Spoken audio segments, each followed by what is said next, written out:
Hi అండి. నమస్తే. నేను మీ Khushi. Welcome back to SLN creators. ఈరోజు వీడియోలో పచ్చి గొజ్జుని ఎలా ప్రిపేర్ చేసుకోవాలి అనేదైతే చూపించబోతున్నానండి. ఎప్పుడైనా సరిగ్గా ఆకలి అవ్వకపోయినా లేదా జ్వరం వచ్చినప్పుడు భోజనం తినబుద్ధి కాకపోయినా ఇలా చేసుకోండి. కడుపు నిండా అన్నం తినేసేయచ్చు అన్నమాట. రండి ఎలా చేసుకోవాలో చూసుకుందాం.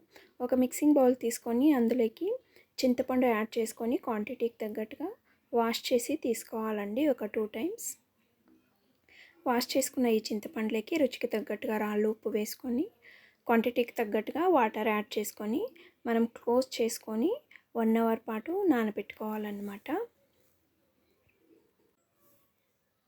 చూడండి, ఇలా 1 అవర్ నానిన తర్వాత మనకు చింతపండు గుజ్జు అనేది ఈజీగా వచ్చేస్తుంది అన్నమాట.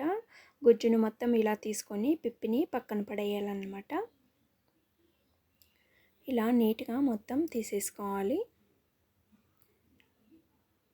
ఇలా గొజ్జు ప్రిపేర్ చేసుకొని తింటే కడుపు అనేది క్లీన్ అయిపోయి మనకు ఆకలి అనేది బాగా అవుతుందన్నమాట.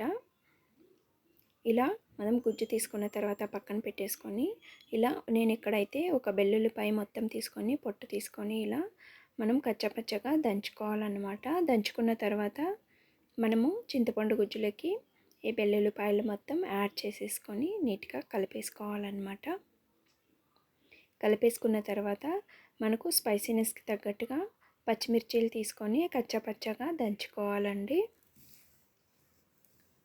చూడండి, ఈ విధంగా దంచుకున్న తర్వాత ఈ పచ్చిమిర్చీలు కూడా తీసుకొని చింతపండు రసంలోకి యాడ్ చేసేసుకోవాలి.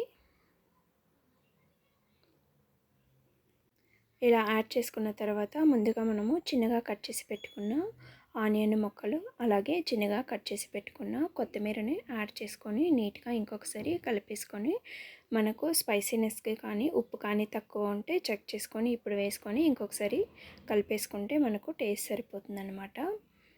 వీలైతే ఈ రెసిపీని మీరు కూడా ట్రై చేయండి. ఎలా మీకు టేస్ట్ వచ్చింది అనేది కమెంట్ సెక్షన్లో కమెంట్ డ్రాప్ చేయండి. అలాగే ఛానల్ని సబ్స్క్రైబ్ చేసుకొని సపోర్ట్ చేయండి. Thank you for watching and ఒక లైక్ ఇవ్వడం మాత్రం మర్చిపోవద్దు. Have a great day.